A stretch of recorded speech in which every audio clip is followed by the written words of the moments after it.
안녕하십니까? 잘 지내셨어요? 네. 오늘 말씀 제목은 역경 속에서 형통입니다. 말씀은 39장이고 요절 39장 23절을 다 같이 읽겠습니다. 시작. 장수장은 그의 손에 맡긴 것을 무엇이든지 살펴보지 아니하였으니 이는 여호와께서 요셉과 함께하시니라. 여호와께서 그를 범사에 형통하게 하셨더라. 기도하겠습니다. 오늘 오신 주님, 오늘도 저희가 살아계신 성부, 성자, 성령 삼위 하나님께 예배 드릴 수 있는 은혜와 특권을 주셔서 감사합니다. 우리의 드리는 예배가 주님을 기쁘시게 하는 예배가 되게 하여 주십시오. 하나님께 감사하는 마음과 겸손한 마음, 또 주님의 은혜와 긍휼을 사모하는 마음으로 예배 드리게 하여 주시고, 주님께서 우리의 많은 허물과 죄악을 용서하시고 하나님의 말씀으로 우리의 마음을 밝고 생명력 있고 힘있게 은혜 주시기를 기도합니다. 예수님의 이름으로 기도하였습니다. 아멘. 오늘 제목이 역경 속에서 형통인데, 형통 또는 만사 형통의 사전적 의미는 한마디로 모든 것이 자기 뜻대로 잘 되는 것, 모든 것이 뜻대로 잘 되는 것을 형통이라고 말합니다. 그래서 예를 들어서 이제 사람들은 수시, 우리 대학 고3들은 이제 우리 고등학생들이 몇 명 있는데 수시로 자기가 원하는 대학에 합격하거나 또는 이제 정시에서 수능 고득점을 받아서 원하는 대학에 합격하는 거, 그러면 이제 형통했다고 생각하죠. 그렇지 않아요? 또는 이제 대학생들은 졸업과 동시에 원하는 좋은 직장에 취직하는 것, 또 직장인들은 연봉이 오르고 승진하는 것, 또 사람들이 건강한 것, 돈 잘 버는 것, 이런 것들을 대체로 사람들은 형통이라고 생각합니다. 또 거기다가 이제 부모들은 자기 자식이 좋은 대학에 입학하고 또 좋은 직장에 취직하면 형통했다고 생각합니다. 그리고 사람들은 이렇게 이런 의미에서 형통하기를 바랍니다. 반면 시험에 떨어지거나 또 취직이 잘 안 되고 또 사업이 실패하고 또 몸이 아프고 또 그러면 어떻게 생각해요? 그래도 내가 형통했다 생각합니까? 그러면 자신은 형통하지 않다 라고 생각합니다. 어떤 사람은 망했다 이렇게 생각하는 사람도 있습니다. 그리고 신자들은 이런 경우에 형통하지 않는다 정도가 아니라 하나님께서 나에게 복을 주시지 않는다, 하나님께서 나와 함께 하시지 않는다, 이렇게 생각합니다. 아주 심한 경우에는 하나님께서 나를 버리셨다, 하나님이 나를 저주하셨다라고까지 생각하는 사람도 있습니다. 그러니까 사람들은 대체로 이러한 고난이나 역경이 없이 모든 것이 자기 뜻대로 잘 되는 것을 형통이라고 생각합니다. 아마 우리 가운데도 이렇게 생각하는 분들이 있을 수 있습니다. 그러나 이러한 형통은 성경이 말씀하는 형통과 부분적으로 맞지만 또 부분적으로는 틀립니다. 그러면 성경이 말씀하는 형통은 무엇입니까? 또 우리가 어떻게 하면 형통할 수 있을까? 오늘 말씀을 통해 배울 수 있기를 기도합니다. 제1장, 하나님께서 함께 하심으로 보디발에게 은혜를 입은 요셉, 1절에서 6절입니다. 1절을 보십시오. 요셉이 이끌려 애굽에 내려가매 바로의 신하 친위대장 애굽 사람 보디발이 그를 그리로 데려간 이스마엘 사람의 손에서 요셉을 샀습니다. 요셉은 형들에게 버림을 받아서 애굽에 노예로 팔렸습니다. 요셉은 자기의 그런 처지를 아마 받아들이기 정말 힘들었을 것입니다. 길 가다가 어떤 사람이 납치를 당해서 막 이렇게 그 노예로, 오늘날도 그런 경우가 있죠. 또 후진국일수록 그런 일이 많은데 팔려갔다고 생각해 보세요. 얼마나 충격적이고 절망적이고 참담하겠습니까? 보통의 경우 요셉과 같은 상황에 처하게 되면 그것도 가까운 형들의 배반을 받아서 노예로 팔려가게 되는 그런 상황에 처하게 되면 사람들은 어떤 반응을 보일까요? 아마 자기 자신에 대해서 참담한 심정과 절망감을 느낄 겁니다. 또는 노예로 살 바에야 차라리 죽는 것이 낫지 않을까 이렇게 생각할 수도 있습니다. 또 슬프고 억울한 마음이 들고 자기를 노예로 판 형들을 생각하면 미움과 분노 때문에 견디지 못할 겁니다. 또 심하면 우울증이나 공황장애가 올 수도 있습니다. 마음에 온통 복수하고 싶은 생각밖에 없습니다. 사람들에 대해서 자신에 대해서 그런 생각이 들겠죠. 그리고 또 하나님에 대해서도 하나님께서 살아계시다면 어떻게 나에게 이러한 불행한 일이 일어날 수 있는가 하며 하나님의 살아계심과 하나님의 사랑을 의심하고 불신할 수 있습니다. 또 믿음으로 사는 것이 무슨 의미가 있을까? 하나님을 믿는 믿음의 삶을 사는 것에 대해서 회의할 수도 있습니다. 그리고 더 이상 하나님을 믿는 믿음으로 살려고 하지 않을 수 있습니다. 반발심이 생길 수 있죠. 그런데 요셉이 바로 이러한 상황이었던 것이죠. 요셉이 바로 딱 그런 상황이었습니다. 그러나 중요한 것은 요셉은 오늘 본문을 보면 결코 그렇게 행동하지 않았습니다. 반발하거나 미움과 분노심으로 고통하거나 그렇게 하지 않았습니다. 절망하지 않았습니다. 9절을 보면 요셉은 여전히 하나님 앞에서 살았고 여전히 그는 하나님을 경외했습니다. 계속해서 그는 하나님을 믿었습니다. 참으로 아름답고 위대한 신앙입니다. 이 점이 이제 요셉이 보통 사람과 다른 점입니다. 그런 아주 비참하고 처참하고 절망적인 상황에서도 그는 여전히 하나님 앞에서 살았고 그는 하나님을 두려워하고 하나님을 신뢰했습니다. 2, 3절을 보십시오. 여호와 하나님께서 이러한 요셉과 함께 하심으로 요셉은 형통한 자가 되었습니다. 요셉은 많은 노예 중에 하나에 불과했습니다. 노예에게는 자유도 없고 인권도 없습니다. 당시 노예는 주인의 소유에 불과했습니다.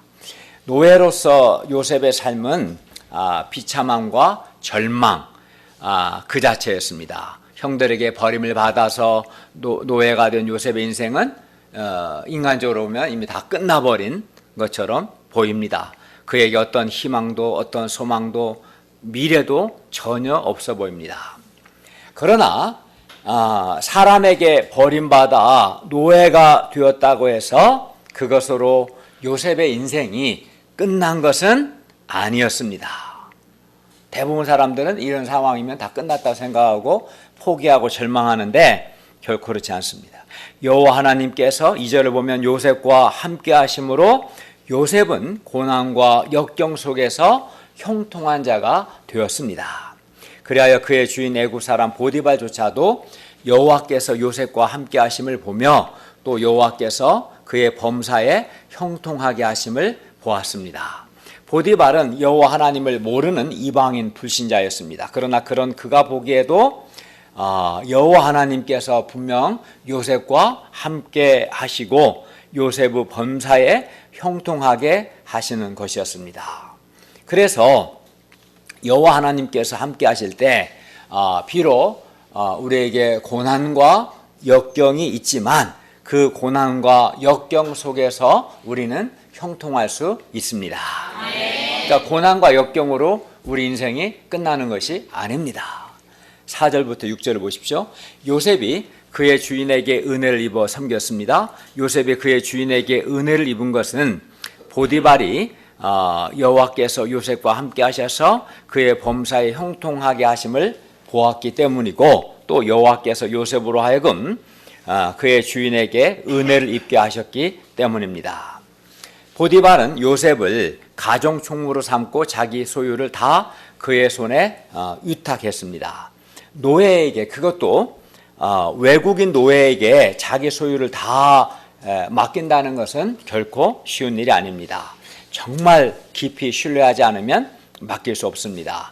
그러나 하나님께서 비록 요셉이 노예했지만 하나님께서 요셉과 함께 하셔서 요셉의 범사에 형통하게 하셨고 또 요셉이 그의 주인에게 은혜를 입게 하셨기 때문에 이것이 가능할 수 있었습니다.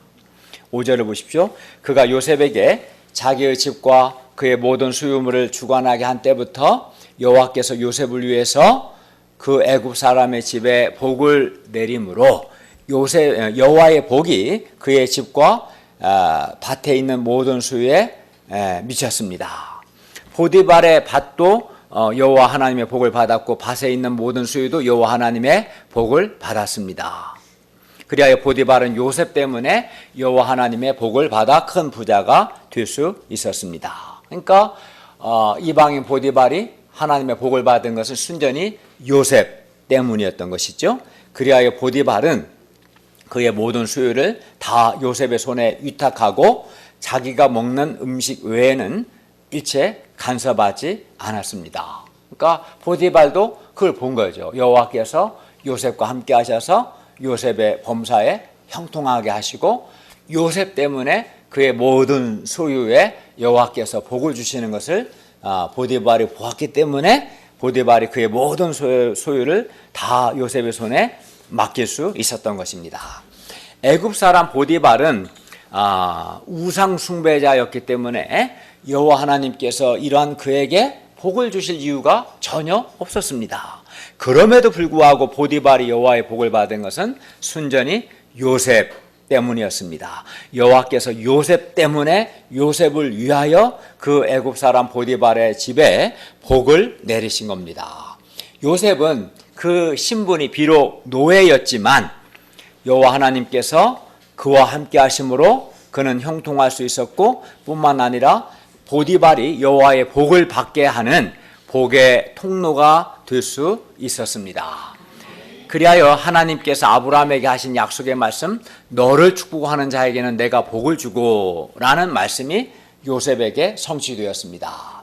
이를 통해 볼 때 우리는 하나님께서 함께 하시는 사람은 그가 어디를 가든 또 그가 어떤 신분이든 비록 노예의 신분이라 할지라도 그는 형통하게 되고 뿐만 아니라 하나님의 복의 통로가 된다는 것을 알 수 있습니다. 여호와께서 함께 하시는 사람은 이렇게 형통하게 됩니다.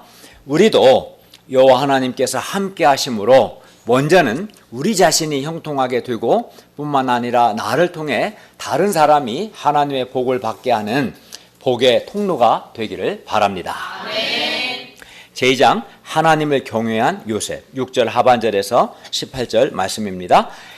요셉은 비록 애굽의 노예로 끌려왔지만 하나님께서 요셉과 함께 하심으로 요셉은 형통하게 되었고 보디발 집에 가정 총무까지 되었습니다. 그러니까 노예로 끌려갔으면 그 인생은 끝난 거였어요. 사실은 대부분 다 그렇죠. 그러나 여호와 하나님께서 요셉과 함께 하셨기 때문에 요셉의 인생은 끝나지 않았고 도리어 형통하게 되고 복의 통로가 될 수 있었던 것이죠. 6절 하반절을 보면 게다가 요셉은 용모가 매우 빼어나고 아름다웠습니다. 요셉이 이렇게 아주 잘 나가고 있을 그때에 그를 넘어뜨리는 유혹이 닥쳐왔습니다. 우리는 특히 잘 나갈 때 조심해야 하고 항상 겸손해야 합니다. 7절을 보십시오. 여기서 그 후에는 요셉의 나이가 27세 정도 되었을 때입니다. 그러니까 17세 애굽의 노예로 끌려가고 한 10년 정도 지났을 때입니다. 그 후에 요셉의 주인의 아내 곧 보디발 여사가 요셉에게 눈짓을 하다가 한 번은 동침하기를 청했습니다. 이방 땅에서 가족도 없이 외로운 요셉으로서는 그런 외로움을 여인과의 사랑이나 정욕으로 풀려고 할 수도 있었습니다. 또는 잘만 하면 정욕의 쾌락도 즐기고 노예 신분에서 벗어날 수도 있었습니다. 반면 보디발 여사의 청을 들어주지 않으면 괘씸죄에 걸려서 불이익을 받을 수도 있습니다. 그래서 요셉은 딱 한 번만 즐기자 하는 상대적인 생각이나 타협적인 생각을 할 수도 있었습니다. 또는 요셉은 이때 거절도 승낙도 아닌 어정쩡한 태도를 취함으로 주인의 아내가 자기를 좋아한다는 사실을 은근히 속으로 즐길 수 있었습니다. 그리고 보디발 여사에게 자신도 보디발 여사가 싫지 않다는 착각을 하게 할 수도 있었습니다. 많은 사람들이 이렇게 하기 쉽지요. 적극적으로 정욕의 죄를 짓든가 아니면 소극적으로 정욕을 즐기든지. 그러나 요셉은 결코 그렇게 하지 않았습니다. 8절과 9절을 보십시오. 요셉이 거절하며 자기 주인의 아내에게 말합니다. 내 주인이 집안의 모든 소유를 간섭하지 아니하고 다 내 손에 위탁하였으니 이 집에는 나보다 큰 이가 없으며 주인이 아무것도 내게 금하지 아니하였어도 금한 것은 당신뿐이니 당신은 그의 아내이기 때문입니다. 그런즉 내가 어찌 이 큰 악을 행하여 하나님께 죄를 지으리까? 요셉은 먼저 노예로서 자기 신분과 자기 위치를 잘 알았습니다. 요셉은 주인이 자기를 믿고 모든 것을 자기 손에 위탁하였으나 주인이 자기에게 금한 것이 있음을 알았습니다. 물론 주인이 금한 것은 그의 아내였습니다. 그리고 요셉은 주인의 신뢰를 배반하지 않고 주인이 자기에게 금한 것을 넘어서지 않고자 했습니다. 우리도 요셉처럼 신뢰를 배반하지 말아야 하고 나에게 금한 것을 넘어서고자 하지 않아야 합니다. 그런데 사람이 문제는 교만과 욕심입니다. 교만해지고 욕심이 생기면 그런 인간은 신뢰를 배반하고 금한 것을 넘고자 합니다. 교만과 욕심을 조심해야 합니다. 교만한 자는 신뢰를 배반하고 금한 것을 넘어서고자 하고 욕심도 마찬가지입니다. 요셉은 오랫동안 가정 총무를 했고 용모가 빼어나고 아름다웠기 때문에 얼마든지 교만해질 수 있었습니다. 잘 나갔기 때문에. 그러나 그는 결코 교만해지지도 않았고요. 그리하여 그에게 금한 것을 넘어서지 않았고 주인의 신뢰를 배반하지도 않았습니다. 요셉이 어떻게 이렇게 할 수 있었을까요? 참 쉽지는 않은데 많은 사람들이 잘 나갈 때 오랫동안 높임받고 세움받고 잘 나가고 형통하면 교만해지기 쉽습니다. 그래서 욕심이 들어오고 신뢰를 배반하고 금한 것을 넘어서려고 하는데 요셉은 결코 그렇게 하지 않았습니다. 어떻게 이렇게 하지 않을 수 있었을까요? 요셉이 이렇게 교만해지지 않고 자기에게 금한 것을 넘어서지 않을 수 있었던 것은 요셉이 그만큼 철저히 살아계신 하나님 앞에서 하나님을 두려워하며 살았기 때문입니다. 9절 하반절 보면 그가 내가 어찌 큰 악을 행하여 하나님께 죄를 지으리까 라고 말하는 걸 보면 그가 하나님 앞에서 살고 하나님을 두려워하였기 때문에 그는 교만해지지 않을 수 있었고 금한 것을 넘어서지 않을 수 있었습니다. 그렇기 때문에 평소 경건에 이르는 연습, 즉 평소 하나님 앞에서 살고 하나님을 두려워하는 신앙 훈련을 잘 받는 것이 아주 중요합니다.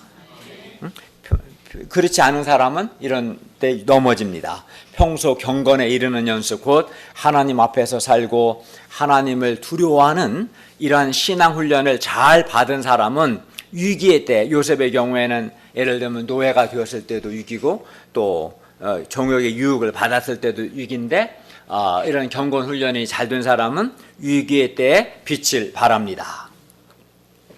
그런데 우리에게도 금한 것이 있습니다. 예를 들어서 우리 교회 공동체 안에서 서로에 대해서 연애 감정이나 정욕적인 생각을 품는 것, 그리하여 서로가 서로를 병들이는 것, 그리하여 거룩한 공동체를 파괴하는 것 등은 하나님께서 우리에게 금하신 겁니다. 또 교회 공동체의 영적 질서를 파괴하여 성령의 그릇을 깨는 것 역시 하나님께서 금하신 것입니다. 요셉은 주인의 아내와 간음하는 것은 자기에게 금한 것이고 또 자신을 믿고 주인의 소유를 다 맡긴 주인에 대한 배반이라는 것을 잘 알았습니다. 무엇보다 그것은 하나님께 죄를 짓는 것이었습니다. 그래서 요셉은 분명하게 말합니다. 그런즉 내가 어찌 이 선악을 행하여 하나님께 죄를 지으리까. 요셉은 그만큼 하나님 앞에서 살았고 그만큼 그는 하나님을 두려워하는 삶을 살았습니다. 그리고 이렇게 하나님 앞에서 살고 하나님을 두려워하는 것, 이것은 하나님이 기뻐하시는 최고의 신앙입니다. 하나님은 이러한 사람을 최고로 인정하시 기뻐하십니다. 하나님 앞에서 살고 하나님을 두려워하는 것. 그래서 죄의 유혹을 극복하고 또 금한 것을 넘지 않는, 배반하지 않는 이러한 자를 기뻐하십니다. 우리는 요셉을 통해서 우리가 어떻게 이 정욕의 유혹을 포함하여 여러 죄의 유혹들을 이길 수 있는가 배웁니다. 우리가 우리에게 금한 것을 넘어서지 않고자 하는 것, 교만과 욕심을 경계하는 것, 무엇보다 하나님 앞에서 살고 하나님을 두려워할 때 이 정욕의 유혹을 포함하여 죄의 유혹을 이길 수 있습니다. 그러니까 평소 이런 훈련을 받아야 하는 겁니다. 우리도 요셉처럼 정욕의 유혹을 포함하여 죄의 유혹 앞에서 이렇게 말할 수 있어야 합니다. 내가 어찌 큰 악을 행하여 하나님께 죄를 지으리까? 나는 결코 그렇게 할 수 없습니다. 그러므로 우리가 평소에 말씀과 기도와 여러 신앙적인 훈련을 통해서 하나님 앞에서 살고 하나님을 두려워하는 경건의 연습을 잘하고 신앙 훈련을 잘 받음으로 우리도 요셉처럼 정욕의 유혹을 포함하여 죄의 유혹을 이길 수 있기를 기도합니다. 아멘. 하나님은 보이지 않지만 지금 이 시간에도 보이지 아니하시는 하나님을 의식하고 하나님을 경외하면서 흔하도 우리에게 주어진 말씀이 있죠. 하나님의 말씀을 듣고 말씀 앞에서 자기를 돌아보고 잘못된 것을 회개하는, 이런 말씀 앞에서 회개하고 말씀에 순종하는 이러한 훈련들을 통해서 하나님 앞에서 살고 하나님을 두려워하는 것을 배워야 합니다. 그게 배워야 위기의 때 빛을 발하는 거지, 평소 말씀 앞에서 회개가 없는 사람, 말씀 순종이 없는 사람, 기도를 통해서 하나님께 자기를 복종시키는 그런 훈련이 안 된 사람은 전혀 평상시에도 하나님 앞에서 살지 않고 하나님을 두려워하지 않는데 위기의 때는 말할 것도 없죠. 그냥 넘어져 버리는 겁니다. 죄의 노예가 되는 겁니다. 그렇기 때문에 평소 하나님 앞에 사는 훈련은 구체적으로 하나님의 말씀을 붙들고 말씀 앞에서 회개하고 하나님 말씀에 순종하는 훈련을 잘 받을 수 있기를 바랍니다. 제3장 먼저 10절을 보십시오. 요셉이 아주 분명하게 거절했음에도 불구하고 보디발 여사가 날마다 요셉에게 동침하자고 했습니다. 이때 요셉은 어떻게 했습니까? 10절 하반절을 보십시오. 요셉이 듣지 아니하여 동침하지 아니할 뿐더러 함께 있지도 아니하니라. 요셉은 보디발의 아내와 동침하지 않았을 뿐만 아니라 아예 그 여인과 함께 있지도 않았습니다. 물론 요셉이 보디발의 아내와 함께 있는 것 자체는 그건 죄가 아닙니다. 함께 있는 것 자체가 죄는 아니죠. 그러나 요셉은 보디발의 아내와 함께 있지도 않았습니다. 왜 그렇습니까? 함께 있는 것 자체는 죄가 아니지만, 왜냐하면 함께 있다 보면 연약하여 죄의 유혹에 넘어갈 수 있기 때문입니다. 따라서 우리가 죄의 유혹과는 함께 있지도 않는 것이 아주 중요합니다. 함께 있다 보면 연약하여 죄에 넘어질 수 있기 때문입니다. 11, 12절을 보십시오. 그러던 어느 날 요셉이 그의 일을 하러 그 집에 들어갔더니 마침 그 집에는 그 집 사람들은 하나도 거기 없고 보디발의 아내만 있었습니다. 그 여인 보디발의 아내는 기회는 이때다 하고 요셉의 옷을 잡고 나와 동침하자고 했습니다. 그러나 요셉은 자기 옷을 그 여인의 손에 버려두고 밖으로 나갔습니다. 그러자 그 여자는 자존심이 상했고 그래야 앙심을 품었습니다. 13절부터 18절을 보면 그 여자는 남편이 퇴근하기를 기다렸다가 요셉이 노예 주제에 감히 겁도 없이 자기를 희롱하려다가 실패해서 겁을 먹고 옷을 버려둔 채 도망했다고 남편에게 거짓말을 했습니다. 제3장 하나님께서 함께 하심으로 간수장에게 은혜를 입은 요셉. 19절에서 23절 말씀입니다. 19, 20절을 보십시오. 이에 주인 보디발은 심히 노하고 요셉을 왕의 주수를 가두는 옥에 가두었습니다. 보디발 집에서 가정충무로 잘 나가던 요셉이 다시 곤두박질했습니다. 그러니까 가나안 땅에서 야곱의 사랑받는 아들에서 애굽의 노예로 곤두박질했는데 다시 또 가정 총무에서 억울한 누명에서 옥에 죄수가 되었습니다. 요셉은 강간 위수범이라는 억울한 누명을 쓰고 옥에 갇혔습니다. 요셉은 노예로 팔렸을 때보다 상황이 더 나빠진 겁니다. 이제는 감옥에 갇힌 요셉은 속으로 온갖 힘든 생각을 할 수 있었을 겁니다. 죄를 짓지 않고 순결하게 살아봤자 아무 소용이 없구나. 보디발을 섬겨서 그 집으로 하나님의 복을 받게 했는데 다 헛일이구나. 나도 더 이상 이제 믿음으로 못 살겠다. 이런저런 생각을 할 수도 있었습니다. 그러나 요셉은 그렇게 하지 않았습니다. 오늘 우리가 요셉을 통해 배워야 할 바는 바로 이겁니다. 요셉은 노예가 되고 억울한 누명을 쓰고 죄수가 되었음에도 불구하고 요셉은 계속해서 변함없이 하나님을 믿었습니다. 요셉은 여전히 하나님을 경외했고 여전히 그는 하나님 앞에서 살았고 여전히 자기에게 주어진 삶에 최선을 다했습니다. 이것이 바로 요셉의 신앙의 핵심입니다. 그는 아버지 집에 사랑받는 아들이었을 때나 갑작스럽게 형들의 배반을 받아서 노예로 전락했을 때나 억울한 누명을 쓰고 죄수가 되었을 때나 그는 여전히 변함없이 하나님을 믿고 하나님을 두려워하며 하나님 앞에서 살고 하나님 앞에서 자기에게 맡겨진 일을 최선을 다했습니다. 이게 요셉이었습니다. 그리고 하나님께 대한 요셉의 이러한 자세가 아주 중요합니다. 이러한 요셉과 하나님이 함께 하시는 겁니다. 그리고 이런 자세는 오늘 우리에게도 요구됩니다. 우리에게도 요구됩니다. 어떤 사람은 요셉이 옥에 갇힌 것을 보니 하나님께서 요셉과 함께하지 않는다고 생각합니다. 그러나 결코 그렇지 않습니다. 하나님은 옥에서도 요셉과 함께 하셨습니다. 21절에서 23절을 보십시오. 여호와께서 요셉과 함께 하시고 그에게 인자를 더하셔서 간수장에게 은혜를 받게 하시니 간수장이 옥중 쥐수를 다 요셉의 손에 맡김으로 그 재반 사물을 요셉이 처리하고 간수장은 그의 손에 맡긴 것을 무엇이든지 살펴보지 아니하였으니 이는 여호와께서 요셉과 함께 하셨기 때문이라고 말씀합니다.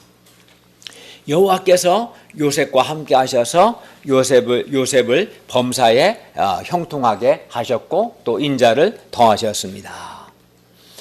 요셉이 예를 들어 감옥에 들어온 후부터 여호와께서 요셉과 함께 하셨고 그가 형통하게 되었다는 것은 감옥의 분위기가 달라졌어요.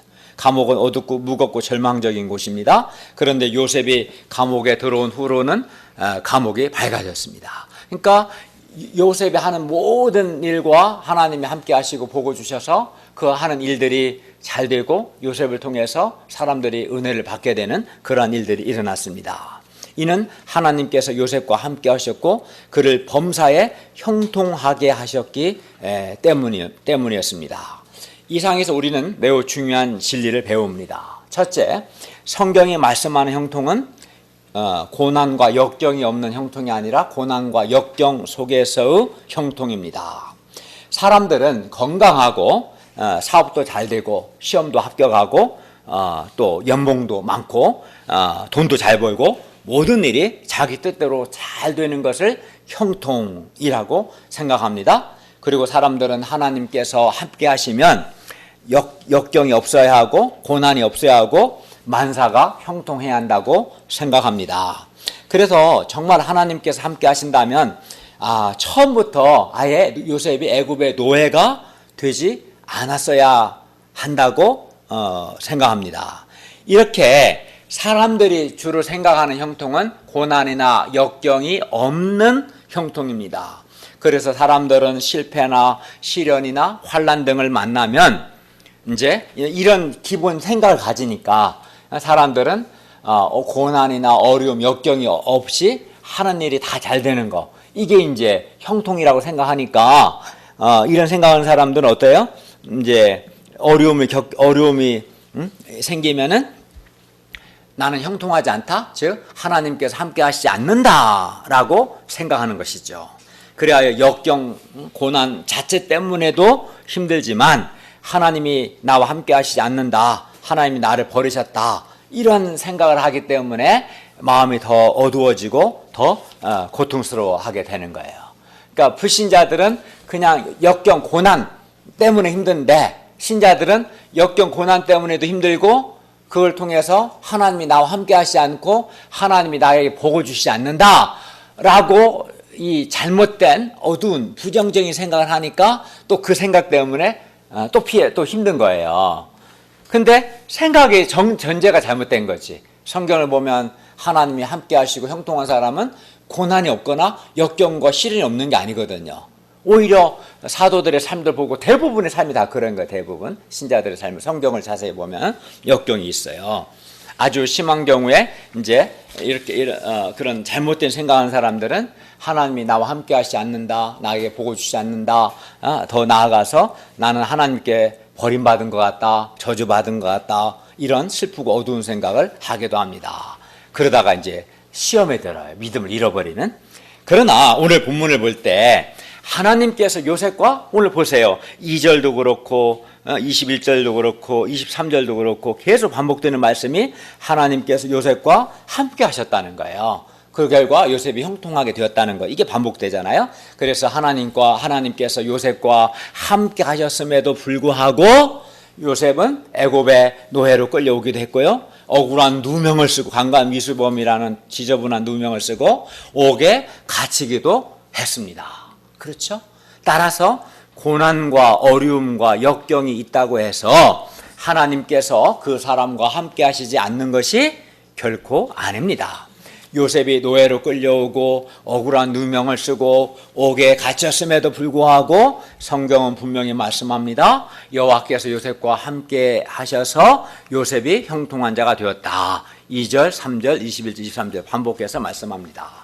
따라서 노예가 되고 옥에 갇히는 것과 같은 그러한 상황에 처한다고 해서 하나님께서 자기와 함께 하시지 않는다거나 하나님께 버림받았다고 생각하는 것은 아주 크게 잘못된 생각이라는 것을 알 수 있습니다. 이제 그런 생각으로 본다면 요셉은 그런 잘못된, 하나님이 함께 하시면 고난도 없고 역경도 없고 어려움도 없고 하는 일이 다 잘 되고, 이렇게 생각한 사람 기준으로 보면 요셉은 결코 하나님이 함께 하시지 않는 사람이에요. 왜? 노예가 됐잖아요. 노예가 되는 것도 쉽지는 않거든요, 사실은. 굉장히 밑바닥에, 그리고 억울한 누명을 쓰고 죄수가 되고, 그죠? 네. 하나님께서 함께 하시는 사람도 얼마든지 고난, 어려움, 역경이 있습니다. 예를 들어서 암과 같은 질병에 걸릴 수 있는 거예요. 하나님 함께 하시는 사람도. 또 하나님이 함께 하시는 사람도 얼마든지 사업에 실패할 수도 있고 시험에 떨어질 수도 있고 사람들에게 오해를 받거나 버림을 받을 수도 있는 겁니다. 우리에게 역경이 있다고 해서 하나님이 우리와 함께 하시지 않는 것이 결코 아닙니다. 성경이 말씀하는 형통은 고난과 역경이 없는 그런 형통이 아니라 고난과 역경 속에서의 형통입니다. 성경적인 형통, 진정한 형통은 노예가 아예 안 되거나 죄수가 안 되는 그런 형통이 아니라 노예가 되었지만 노예 가운데서 형통이고 죄수 가운데서 형통입니다. 곧 역경 속에서 형통입니다. 진정한 형통은 어떤 처지에서든지 마음의 미움이나 분노나 절망이나 의심, 회의, 불신, 원망과 같은 어둠에 빠지지 않고 노예로서 또는 죄수로서 자기에게 맡겨진 일들을 최선을 다할 수 있는 것, 그리고 하나님이 함께 하셔서 자기가 하는 그 일들이 잘 되는 것, 이것이 성경적인 형통입니다. 어려움이 없는 것이 아니라 어려움 속에서도 일들이 잘 되는 것입니다. 이게 성경이 말씀하는 형통입니다. 반면 어떤 사람은 외적으로는 승승장구했습니다. 시험도 좋은 대학 가고 시험도 잘 보고 취직도 잘 되고 돈도 잘 보고 다 잘 됐어요. 진짜 말 그대로 만사 형통했어요. 그러나 그의 내면이 밝지 않고 어두운 사람들이 많습니다. 왜? 하나님의 통치가 없으니까 내면이 어둡죠. 그래서 소위 세상적인 기준으로 성공한 사람들 중에 내면이 내적으로 형통하지 않아서 도박이나 마약을 하고 쾌락과 음란과 불륜에 빠지는 사람들이 의외로 많습니다. 우리 사회 지도층이라 하는 잘 나가는 사람들 중에서 그 사람들이 잘 못 나가서 안에 판사가 되고 검사가 되고 의사가 되고 교수가 되고 돈도 많고, 그런데도 내면이 어두워요. 하나님이 함께 하시지 않으니까. 그래서 잔재미와 쾌락과 온갖 죄에 연루되는 것들을 봅니다. 그러지 않더라도 내면이 불행한 것을 봅니다. 과연 이게 형통입니까? 이런 사람이 형통하다고 할 수 있을까요? 여러분, 이런 형통 원합니까? 사회적인 성공을 해도 이 정도인데 이런 자들이 실패를 경험하고 이러한 자들이 아마 사람에게 배신을 당하거나 하면 그 내면은 더 큰 어두움에 빠지고 말 겁니다. 이들은 비록 외적으로는 형통했을지라도 내적으로는 전혀 형통하지 않은 것이죠. 왜냐하면 하나님이 함께 하시지 않는 사람은, 하나님의 다스림이 없는 사람은 내적으로 결코 형통할 수 없는 거예요. 그래서 불행한 거죠. 그러나 우리 내면에 하나님이 함께 하시고 하나님의 은혜로운 통치가 있기 때문에 내면에 빛이 있고 내면에 하나님의 은혜가 있고 내면에 힘이 있어서 역경 속에서도 어둠에 빠지지 않고 나에게 맡겨진 일을 최선을 다할 수 있는 것, 이것이 진정한 형통입니다. 그런데 요셉은 역경 속에서 형통했습니다. 우리도 역경 속에서 형통할 수 있기를 바랍니다. 그러면 우리가 어떻게 역경 속에서 형통할 수 있을까요? 둘째, 하나님께서 함께 하실 때 우리는 역경 속에서도 형통할 수 있습니다. 요셉은 비록 노예 신분이었지만 하나님께서 요셉과 함께 하셔서 그는 형통하고 그는 복의 통로가 되었습니다. 그는 그리고 노예 생활과 주수 생활이 꼬투리가 되어서 결과적으로 후에 애굽의 총리가 됩니다. 이처럼 하나님께서 함께 하실 때 역경이 있지만 역경 속에서도 형통하게 됩니다. 하나님께서 요셉과 함께 하셔서 하나님께서 요셉의 빛이 되어주시고 그에게 내적인 힘을 주심으로 요셉은 마음의 미움과 분노와 슬픔과 절망을 극복할 수 있었던 것입니다. 하나님이 함께 하셔서 온갖 그 어둠을 극복할 수 있었습니다. 하나님께서 요셉과 함께 하심으로 요셉은 상황과 환경에 의해서 지배를 당하지 않았습니다. 그리하여 내면의 어둠도 이기고 죄의 유혹도 이겼습니다. 그리고 요셉은 노예와 죄수로서 그에게 맡겨진 그 모든 일들을 충성스럽게 감당할 수 있었고 하나님께서 함께 하심으로 그가 하는 모든 일들이 잘 되었어요. 그는 하나님 믿지 않는 간수장이 볼 때도 그러했고 또 보디발이 볼 때도 그러했고 누가 봐도 그렇습니다. 그리고 이렇게 미움과 분노와 절망과 슬픔, 비참함, 불평과 원망과 불신 등으로부터 자기 마음을 지키는 것, 죄의 유혹으로부터 마음을 지키는 것, 그리고 노예와 죄수로서 최선을 다할 수 있는 것, 이것이 진정한 형통입니다. 그런데 이 모든 것은 요셉이 인간적으로 의지가 몸은 강하고 그래서가 아닙니다. 이 모든 것은 하나님께서 요셉과 함께 하심으로 가능할 수 있었습니다. 따라서 우리도 하나님께서 우리와 함께 하실 때 역경 속에서 비록 고난과 어려움과 역경이 있지만 그 속에서도 진정으로 형통하고 뿐만 아니라 더 나아가 복의 통로가 될 수 있습니다. 그러니까 이제 하나님이 함께 하신 사람이 되는 게 중요하죠. 네. 좀 이따 보기로 합시다. 그런데 하나님은 요셉으로 하여금 사실 맘만 먹으면 얼마든지 고난이나 어려움이나 역경이 없이도 형통하게 하실 수 있었습니다. 그렇죠? 그러나 하나님께서는 왜 요셉으로 하여금 역경 속에서 고난 속에서 형통하게 하셨을까요? 왜 그렇게 하셨을까요? 왜냐하면 하나님께서 굳이 노예를 끌려가거나 억울한 누명을 죄수로 가지 않고도 형통하게 할 수 있었지만 왜 그렇게 하셨는가? 왜냐하면 하나님께서 고난과 역경을 통해 요셉을 내적, 외적으로 하나님이 주신 꿈을 이루는 도구로 준비시키고자 하셨기 때문입니다. 요셉을 준비시키기 위해서였어요. 예를 들어 요셉은 역경을 통해 사람, 예를 처음에 보디발이죠. 보디발이 그를 정말 신뢰하고 다 맡겼어요. 그 자신도 보디발에게 충성했어요. 그러다 보면 이제 보디발을 의지할 수 있죠. 근데 요셉은 역경을 통해서 사람을 의지하지 않고 하나님만을 의지하는 사람으로 빚어졌습니다. 결정적인 순간에 보디발은 나쁜 지 아내 말을 들었어요. 요셉의 말을 안 듣고. 이걸 통해서 당하면서 사람을 근본적으로 의지할 대상이 아니구나. 사람을 의지했다가 배반당하는구나. 그걸 이제 몸소 깨닫게 되는 거죠. 그런데 우리가 하나님께 쓰임 받으려면 반드시 우리가 사람을 의지하지 말고 하나님만을 의지하는 것을 배워야 합니다. 그런데 우리가 사람의 인정과 사랑을 받을 때는 이것을 잘 못 배웁니다. 믿었던 사람에게 상처받고 배반당하는 아픔과 고통 속에서 우리는 사람을 의지하지 않고 하나님만을 깊이 의지하는 것을 배우게 됩니다. 요셉은 그걸 배운 거죠. 형들에게 배반당하고 또 보디발에 버림받으면서 요셉은 또 자기 힘으로 어찌할 수 없는 그 절망적인 상황에서 노예의 상황, 죄수의 상황에서 자신이 하나님의 도우심이 없이는 결코 살 수 없는 존재라는 것을 그는 깊이 깨닫고 하나님 앞에서 겸손한 사람으로 빚어질 수 있었습니다.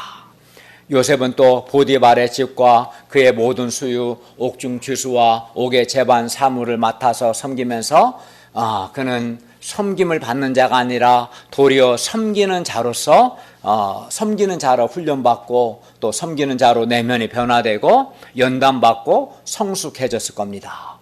그는 아버지 집에서는 종들이 있고 아버지 주로 사랑만 받아서 도대체 섬기는 훈련을 받을 기회가 없었어요.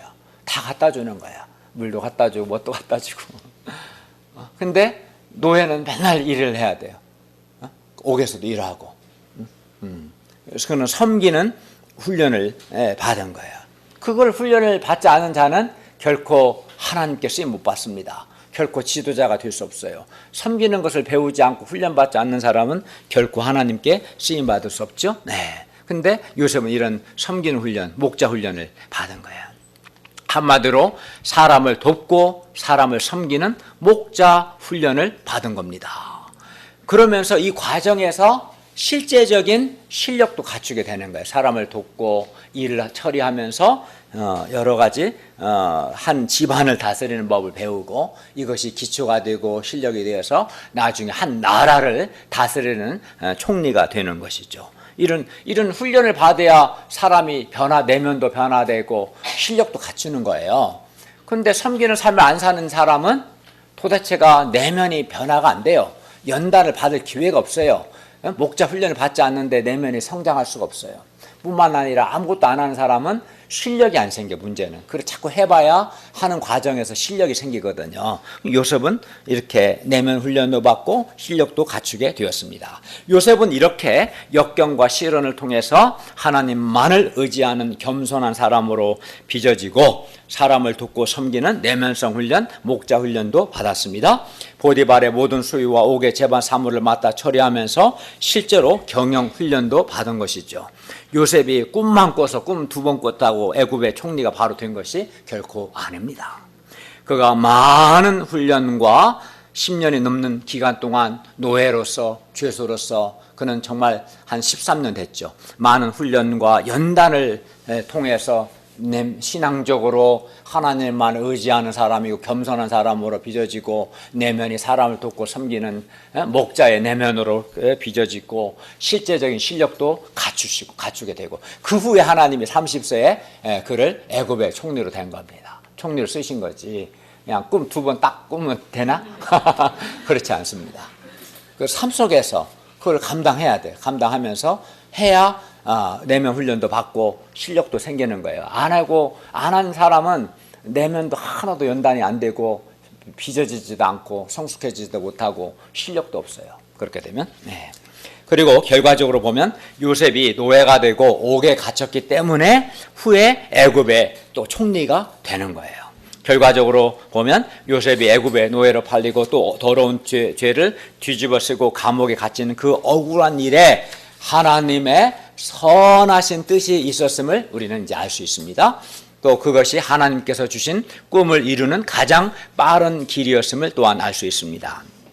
물론 여러분, 요셉이 당시에는 이런 하나님의 선하신 뜻을 알았을까요? 하나님께서 이걸 통해서 나를 하나님을 의지하는 겸손한 사람으로 빚으시고 또 장차 애굽의 총리가 되어서 많은 사람을 구원하려고 나를 노예가 되게 하고 억울한 누명을 쓰고 죄수가 되게 했다. 이걸 알았을까요? 몰랐을까요? 전혀 몰랐을 겁니다. 네. 하나님께서 요셉을 애굽의 총리로 세워서 많은 사람을 살리려고 하신다는 것을, 그리고 이를 위해서 요셉을 애굽의 노예가 되고 억울한 누명을 쓰고 죄수가 되게 하셨다는 것을 요셉은 결코 당시에는 알지 못했을 것입니다. 근데 우리도 현재 우리가 겪는 고난들, 어려움들, 역경들의 의미를 우리도 현재는 다 이해할 수 없습니다. 직장에서 겪는 어려움들, 가정에서 겪는 역경들, 고난들, 어려움들, 이러한 의미를 우리도 당장은 다 이해할 수 없습니다. 하나님의 선하신 뜻을 우리가 어떻게 알겠어요? 그리고 때로 아무 죄 없이 억울하게 고난받을 때 마음이 답답하고 슬픈 생각이 들고 마음이 힘들 수도 있습니다. 그러나 분명한 것은 우리가 겪는 이 고난과 어려움과 역경 속에 반드시 하나님의 선하신 뜻과 계획이 있음을 믿어야 합니다. 그걸 믿고 변함없이 하나님을 경외하고 변함없이 하나님을 두려워하며 변함없이 하나님 앞에서 하나님께서 나에게 맡기신 일들을 성실하게 최선을 다해야 합니다. 그런 삶을 살 때 나중에 나에게 주신 하나님의 선하신 뜻을 내가 깨닫게 되고 그 뜻이 이루어지게 되는 거예요. 요셉도 몰랐어요. 몰랐지만 그는 변함없이 여전히 하나님을 믿고 하나님을 경외하고 나에게 맡겨진 일에 최선을 다한 거죠. 믿음 가운데. 그게 우리가 해야 할 일입니다. 결론입니다.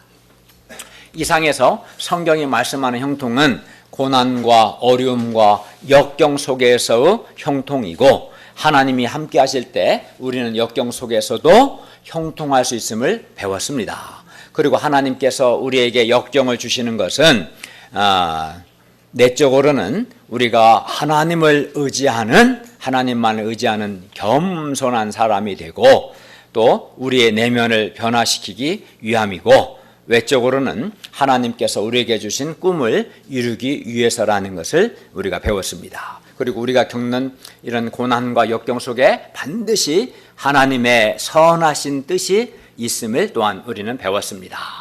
그러므로 우리는 지금 어떻게 살아야 합니까?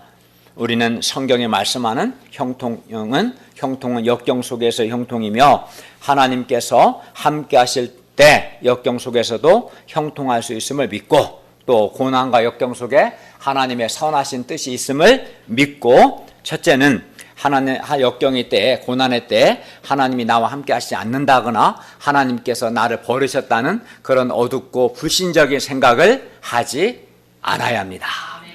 둘째는 우리도 요셉과 같이 계속해서 변함없이 하나님을 믿고 하나님을 의지하고 하나님 앞에서 살고 하나님을 두려워하면서 맡겨진 일에 최선을 다해야 합니다. 특히 요셉처럼 하나님 앞에서 하나님을 경외하는 삶을 살아야 합니다. 하나님께서 금하신 것을 넘지 않아야 합니다. 이런 사람과 하나님이 함께 하시는 겁니다. 변함없이 하나님을 믿고 하나님을 경외하는 그런 사람과 하나님께서 함께 하시고, 하나님이 함께 하실 때 형통하게 되는 것이죠.